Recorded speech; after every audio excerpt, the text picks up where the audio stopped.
human brain. It serves as a complex roadmap of the world we experience. It gives directions to our thoughts and perceptions so we arrive at our destination safely and efficiently. But people with neurological brain disorders like schizophrenia or manic depression have been given a map with roads that don't meet where they should, bridges that are missing, and routes that lead to nowhere. If you met a fellow traveler misguided by his map, would you judge him and leave him stranded, or would you get out your map and help him find his way?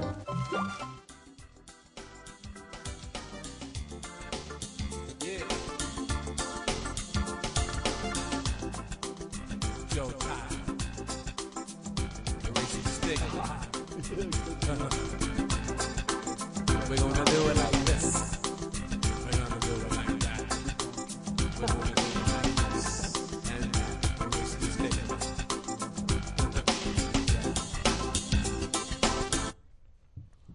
Hi there, I'm Joe Tyler, and we have today two rugged individuals from the rurals of Nevada, Casey Bjornson and Norma Hammond. And today we're going to start with, as we do on many times on this show, with people with mental illnesses who enrich our lives. Now you guys see quite a list here. Yeah, wow. Because all these people have mental illnesses. Some of them have suicided. Some of them have taken their own lives. Mm-hmm. Some have died in other ways too. But does anybody stick out in your mind, Norma? Does anybody stick out in my mind? Oh, Ernest Hemingway, definitely, and Beethoven. I heard that he had a mental illness, and that's when he wrote. When he had a break, that's when he wrote his best work. Yeah. So, for me, it's Virginia Woolf and Van Gogh, because I've read the story of Virginia Woolf and how she suicided, and Van Gogh, what beautiful work he did. I didn't know Virginia Woolf suicide. I had not heard much on Virginia Woolf. Yeah. What's the way she did it is she walked to the river, put pennies in her pockets, waded into the river, and of course drowned. Wow. Yeah. And that's such a brilliant writer.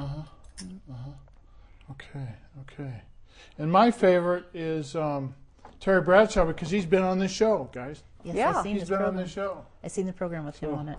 I feel a little suspenseful about Terry Bradshaw because I've seen him on. I saw him do an interview on the Super Bowl after the Super Bowl, after he was on Raising the Stigma. So he was not even at his peak yet, So he's a crazy guy, and yet wild and crazy guy, and yet still doing it. So it's amazing. Yes. But let's go on.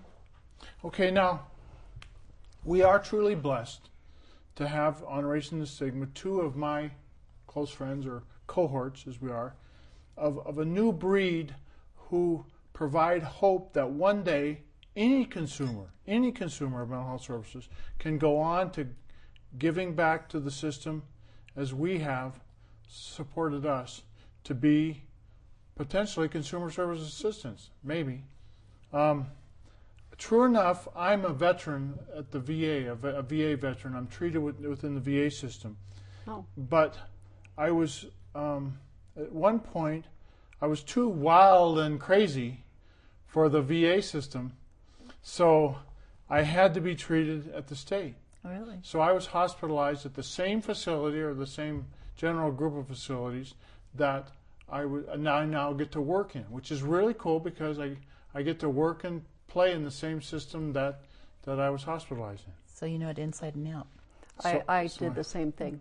I was a client, and now I'm a employee, the same location. Okay. Now, I say, you guys, this is my joke line, so stay tuned for the commercial message. On being insane, do we all begin to realize that insanity isn't all it's cracked up to be? Does being wigged out mean that we're all indeed in need of a little wig tightener? This is great stuff, you guys. Okay. And you guys, I run like a dog. I really restrict the neighborhood. I don't use my pants, until I get out of breath. I read that story that you put down. Until I get out of breath. Streaking the neighborhood. And dang me, damn I'm good. Swear to yourself a blue streak and you'll be swearing you're alive and loving it. And after all, isn't talking to yourself, having a conversation with someone you love? Or so we hope and have come to know rather well, thank you. Very much. We have, haven't we? Absolutely. And I've got this job where I get to let the dunce cap some days fall down over my eyes. Some, when patients are accepted, and I can go with a little humor, I get to let the dunce cap fall down over my eyes, preferably when I'm in the corner. So, and let's see, you've heard this old song, people are weird. I changed it a little bit. You did. People are weird when you're unwanted. No one remembers your name when you're weird. When you're weird.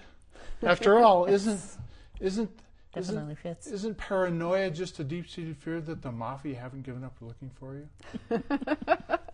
Or is the hope? And then one more. As a clone, you guys are clones. We're clones. We're clones. We're clones. You're clones. As a clone, meanwhile, back at work, as a clone, my ability to duplicate my efforts is twofold. That's why Joe Tyler, my clone, hired me as a fellow schizophrenic to sell his compatibility as a fellow schizophrenic to sell his mismanagement of psychosis or something like that. I don't know. I try to help people anyway. So You do. But first of all, thank you for taking time and the time to drive up to Reno to come to this important show. Because I thank you guys. I know it takes time and energy and strength, and you're both rugged individuals, and I'll say that through the show. And this can be a big support group, so we can be supported. Well, thank you for inviting us. But Yeah. Casey, since this is a program that demystifies mental illnesses, as it were, Yeah. tell for our viewers what are some of the dark days, and I mean, because we're putting a name and a face behind an illness, you know. Tell us some of the dark days and the tough times for you. Tell it like it is. Okay. It's not easy, but I shall. Okay. First of all, it used to be called manic depression, my disorder. Now it's called bipolar disorder, and still have it. I was diagnosed early, but I've had it all my life. Mm-hmm. And my dark moments are sometimes at the low end and recently at the high end of my spectrum. And at the low ends, I have voluntarily committed myself to hospitals, psychiatric hospitals, Good. Because I've been unable to prevent myself from committing suicide. It comes to that. Mm-hmm. And statistically, we have a very high risk rate of suicide as a bipolar person. So some of my darkest days are remembering that there was no other choice but to suicide. And I really feared leaving my children, but I knew I had to do it. I just had to do it. My most recent and scary dark moment was actually a flash of light, because out of nowhere a psychotic mania hit me, and I just was able to pass 2 lanes of cars over a double yellow going up a hill, could not see above me. Wow. Yeah. And it didn't scare me because I knew I could do it. It was like, of course I can do this. And by God's grace, there wasn't anything coming at me in the other lane. No. Okay. And I told my psychiatrist about this recently, and he just about freaked. He lowered my antidepressant. He said, "Oh, that's what did it. It threw you over." I didn't realize for 2 days I was so much in my mania that there was anything wrong with that. And my therapist also kind of freaked because he said, "Oh." Well, we know it impairs judgment to some degree. It does. You know, it impairs judgment, but hopefully, I've driven kind of crazy too. Yeah. Casey, I've done kind of crazy driving too, where I take off too fast. But I did that as a kid when I was 18 anyway. Of course. Too.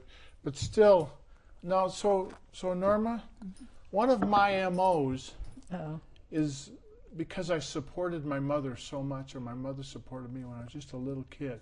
She said that I was kind of like a working gal, kind of a working gal MO for some reason. And for some reason, as a little boy, I got to be a little girl. I don't know. I never played with dolls. I'm not a cross-dresser. But you're a dresser. Yes. But I am a dresser. So now we both have worked on mental health as consumers of mental health services. Yes. For how many years? I've been with the state for 5 years. And I've been with the state for 4 years. For 4 years, 4 and 5. And I've worked for 8 years. So, I'm senior to you. You are senior. But what's been the worst case of discrimination that you've seen, or what kinds of discrimination and stigma? Because this show is all about stigma, and that has to do with, this is one of the toughest questions I always ask, is that what's been the worst case of discrimination or stigma against somebody with a mental illness that you've seen? Well, I mean, without naming names, of course. Right. I mean, I think that divulging that you have a mental illness automatically takes an employer back. They don't, well, what do I do? How do I handle this? And then all of a sudden you see the kid gloves come out. Instead of them saying, okay, so you have a mental illness, what is it? What should we do? Their thing is, even if you're perfect for the job, number one, they'll say, well, we'll call you. And the call never comes, or if it does, it's always, we've hired somebody else. If you're even overweight, they, there's will all give you a kinds reason. of There's reasons all they kinds of discriminate stigma against us. that have, they discriminate against And anybody. the workplace is one of the things you're thinking of then, right? Oh, definitely. You can see it in a lot of places that hire mentally ill or even handicapped people. You see the way they're treated or the way they're talked to. A lot of them are talked down to, and I find that very irritating when something like that happens, because they're just like us, where everybody is the same. There's no, we are each individuals, but we're still all human. We're still the same. We all have feelings and thoughts and things like that. So when people do come around and start talking about your handicap or your disability or whatever it is in the workplace, there's some major ones out there. And even though Nevada claims to be, the number one and we will hire anybody, they don't. It's just about like every place else. Yeah. Okay, and Casey, what do you think what kinds of discrimination do you think are the worst against the mentally ill, against people with mental Well, illness? I'd have to go with what Norma says, the stigma. The work thing? Well, in all areas of life, for example, at my workplace, we have a very discreet sign because people, that in itself is a stigmatization is what I'm trying to say. Because people don't want to be seen going in and out of a mental health center. Definitely. And personally, I've found that it's very difficult after a psychiatric hospitalization for my coworkers, for example, to know quite how to be around me. And as Norma mentioned, the kit gloves. We could share a whole show about how my boss, when my boss first hired me, he said, "Well, you're a peer, you're a consumer, and you're a counselor. How do I do this?" He didn't know what to do. So that's true. But They listen to us. For me, anyway. I think the professional staff, and I am a professional myself, appreciates hearing the advocacy that I have for the clients. And I'm an insider. That's good way to fit in there, I think. Yeah, definitely. Yeah. That was what I did this week, you guys. That was the toughest thing I did probably in quite a while. Is I advocated for a patient who the doctor said, we got to get him out because they're trying to save money. We got to get him out. We got to get him out. He's done. He's not a danger to himself or others. And then I said, you got to hang on to this guy. He's sick, And so I got in there and good for you. Fought with him. So and with our budget cuts right now, it's really bad. Yeah, it's tough. It's tough for the mentally ill. Okay. Well, let's see. I think we got a chance. We're already at the halfway point. Bujoe, you want to do it? Big Bird? Oh, there's Poobies. Obedient one. Okay. Let's see if we can get him to do his thing. What did you say, Big Bird? Big Eagle. Do it now and say it. Cool. Big Eagle. Big Eagle. Big Eagle. All right, he didn't say it, though. He didn't say it. Big Eagle. God, there we go. There's the big guy talking. Okay, obedient one. Watch him say, come here. Obedient one. Come here. Oh. That's a macaw talking, Casey. Yeah. That's a macaw talking. It's my big macaw, green macaw. Bujoe, say, Pretty colors. obedient one. Yeah. Come here. Good. Okay, now do you know this goes a singing macaw? All right, you said that once enough. Okay. He sings. Did you know this is a singing macaw? No. Sing, Moosey, sing. Can you name that song for a trip to Hawaii? Try it again, Big Bird. Sing, Moosey, sing. That was pretty good. Did you get For a it? whole trip to Hawaii? What is that song? What is that song? You are my sunshine. Oh, okay. There. Now Exactly. it sounds like With it. the yeah, it's It helps. It helps if I. yeah, it kind of Okay, all right. prompted us along. Yeah, okay. sunshine. You could have said sunshine. Okay, and, here we go. Let's see now, Big Bird. Come on, Big Bird. Did you know that this is a big hummingbird? Did you know this is a hummingbird? Hummingbird? Hummingbird? Did you know this is a hummingbird? Go, Big Bird. He's a hummer. He's a hummer. He's a hummer. Okay, now let's see. Big Bird, Big Bird, Big Bird. Here we go. Let's see. What's the next one, Big Bird? Oh, when I retire from state government, I'm going to rest. Oh, sure you are. Going to retire, that is. When I retire from state government, I'm going to rest. Right, Big Bird. Okay. Let's see. Well, let me do one more here. Come on, Big Bird. No, don't bite me. Don't bite me. Well, what's this? Casey, what's this? This is hanging around with Bujoe. That's what we're doing. This is hanging around with Bujoe. Bird on a wire, you know. And then what's that? We're holding the bird? No. That's a bird in the hands we're two in the bush. Oh, Of course, you knew that one, didn't you? no. Okay. Okay. You And got me then just guessing that. Barack Obama was elected president of the United States, and Barack Obama, what would you do? Salute. He's really hitting his marks, isn't he? Oh, he is. Joe Biden was elected vice president of Joe Biden, what would you do? Salute. The one wing comes up. It's cute. Both KC and Norma Hammond are here, what do you do? Salute. Salute. Absolutely. No, don't bite me, don't bite me, don't bite me. Don't you bite. Okay. That was cool, huh? He stuck his tongue out Totally. at you. I hope you know that. Yeah, he did. I'm plugging myself in. Okay. Go bird, go bird.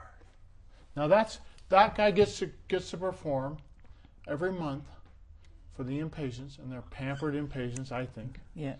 because they get to see my big green wing and my little African gray and my little kite perform. Cool. It's kind of cool. It's kind of cool. That is. It's kind of You cool. could have come out to our Christmas party. I would love to. Invite me sometime. Okay. Yeah. All right. Now, I say that coping skills, I'm moving right along here. Sometimes it goes like the sows, and sometimes all it takes is to put in your time away for the break. Coping skills are those things that we do to help ourselves. Coping skills, right? Absolutely. We may do groups on coping skills.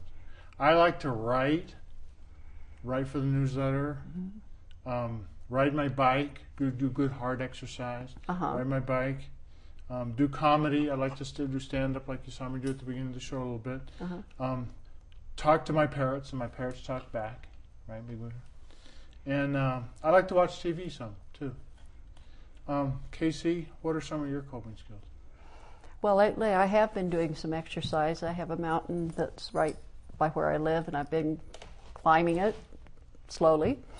And I was talking to my therapist today, and he said, well, those are the positive endorphins. Keep it up. And other coping skills actually are working with other people who have mental health disorders. I volunteer for the Depression and Bipolar Support Alliance group in Carson City at the psychiatric hospital there.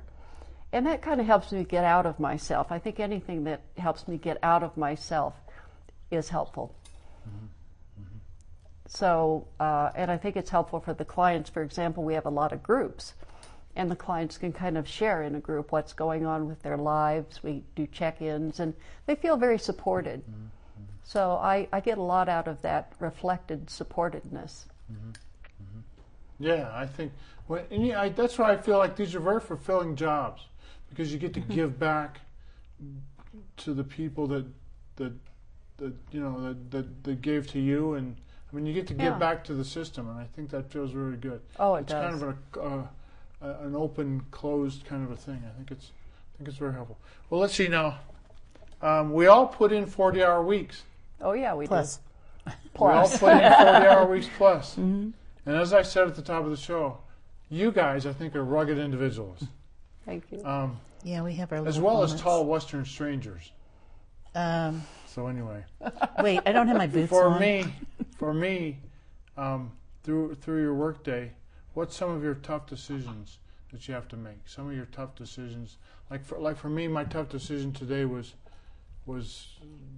in a group trying to get people from being too close together, from pushing on each other. You know, I can't go into too much detail, but what are some of your tough decisions, Norma? Oh gosh, What are some of the? This is what we asked. They asked me as a commander in the Army too. They asked me, "What are the tough decisions you have to make during the day?" What's for lunch? No. Well, That's a tough one. It's Lunch. it's a fish Friday every Friday, I think. But the tough decisions that sometimes we have is basically like what you were saying, keeping the clients. Sometimes they have to be apart. They can't sit together, or they maybe get very boisterous and very, very aggressive. We have a tough clientele. We Yeah. do. Very challenging. But they have to put up with us too. So it's kind of a two-way street, because sometimes we can be just as tough, and even though we're understanding because we've been on both sides of the glass, we still sometimes have to be a little tough with them and say this is the way it is. This is the way it is. Yeah, exactly. So, but that's probably the biggest problem. And that's not really a problem. It's just, trying to get everybody to kind of commingle, so, to get along together and be nice. And participate in their therapy. Definitely. And That's the hopefully biggie. Participation, because there's a time to cry, there's a time to laugh, there's a time to, and we see it all. Oh, I mean, absolutely. We're in a Every behavioral fishbowl, I think. Yes. And that we see it all. And you have to be, we need to be strong, because they start crying, and then you start crying, and then everybody else starts crying, and, it's like a domino effect. But it's okay to show emotions, too. Yes. And I think one of the things that is always a question for me is how much self-disclosure is appropriate. And if there's a lull in the storm, sometimes a little self-disclosure kind of brings the group together and makes them realize, hey, I'm one of you guys too. And I was in a group this afternoon that kind of was helpful, kind of brought the group together. Yeah, because that's the way I feel too, that self-disclosure kind of helps to make them see, help them to see, not make them see. I can't make them see anything. Oh, come on. I can help them to see, see it. It's time to watch us. To see, to take their meds, to see that there is a time to cry and a time to laugh and a time to share and a time to let other people share. Yes. So because there's some people can be very intrusive and monopolize the group, and you got to kind of control the. That's what we're getting to. This last question is about support groups, because, Casey, what do you think of the elements of a support group that we're going to learn about in the NAMI Connections group? Oh, I think it's really important for people to understand that we're all people, like Norma said, and that we each have our own disability, but we have a camaraderie as well. And we support them, they support us, and we also in turn support the professional staff, the therapists, the service coordinators, the nurses, the doctors, in being able to translate sometimes what the client's viewpoint might be, and so for them. and so supporting, for example, through NAMI, we support people and they support us. It's a shared thing. I think it's a real challenge sometimes to be there with people, because it draws a lot out of one's own self. You have to put yourself on the line. Like the first question you asked me, what was my dark moment? Yeah. Was I willing to share that? And you did. You were very bold, and I congratulate you for that. On television in front of 29 bazillion people and everything. 29 gazillion? Oh, okay. I take all that back. There may be a few thousand watching, but yeah, we'll see. 3 in the morning. No, it's on at 7 o'clock. We're watching tonight at 7:25 on SynCat, and I'll do a community check here, and 7:25 on Thursday night on SynCat on channel 16. Okay. So, 216 if you're on your but and then I don't know. It airs in Cat 10 too. Mm-hmm. I get it. Do you get Cat 10? 10? Okay, Mm-hmm. so yeah. you've seen the show. I've seen the show before several times, and plus you're writing in the journal. Mm-hmm. It's very fascinating. Okay, let's see. Casey, for us city folk. What's it like working in the rurals? Where suicide is king. Boy, it's tough. In our county, Douglas County, we have the highest suicide rate in the state. And probably in the nation. And in the nation, yes. Probably in the nation. We, I'm guessing this because I know that yours is the highest, your Douglas County is the highest, and Nevada's number 2. So go figure, if Douglas County pulls Nevada to that level, then yeah, it's got to be the worst. Oh yeah, and yet it's a very affluent community, a very middle-class community. We have people in all spectrums, really, and suicide doesn't discriminate. People from all walks of life. And I think too with Douglas, I lived out there, I worked there, and it's a lot of it is farmland, and they're out. So far, they don't think that they can reach people or people can reach them, and the only way out is they have a suicide. The isolation factor. The isolation and a lot of it is spirituality and religion. Do you think that helps people? Definitely. I mean, because I don't know how spiritual you are. Can you? Very. Does spirituality help? It helps me. That's something that we don't, discuss with our clients unless they bring it up and they talk about it, and then we listen. But I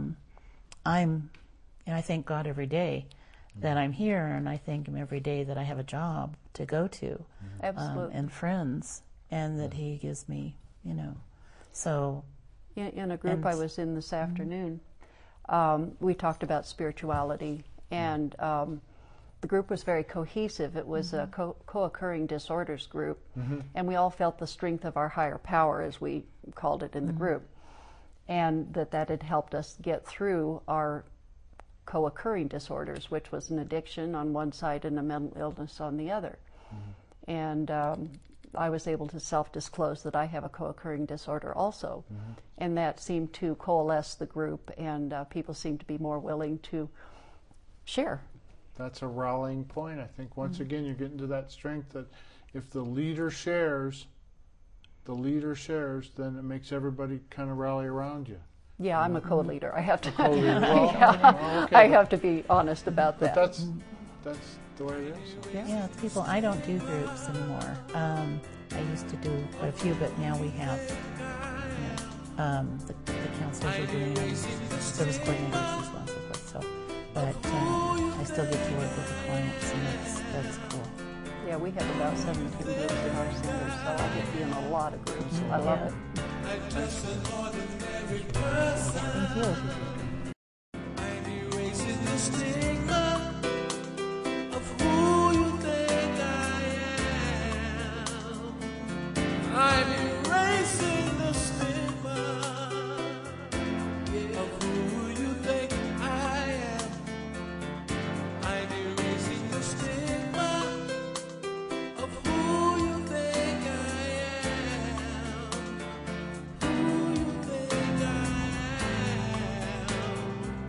I'm just an ordinary person.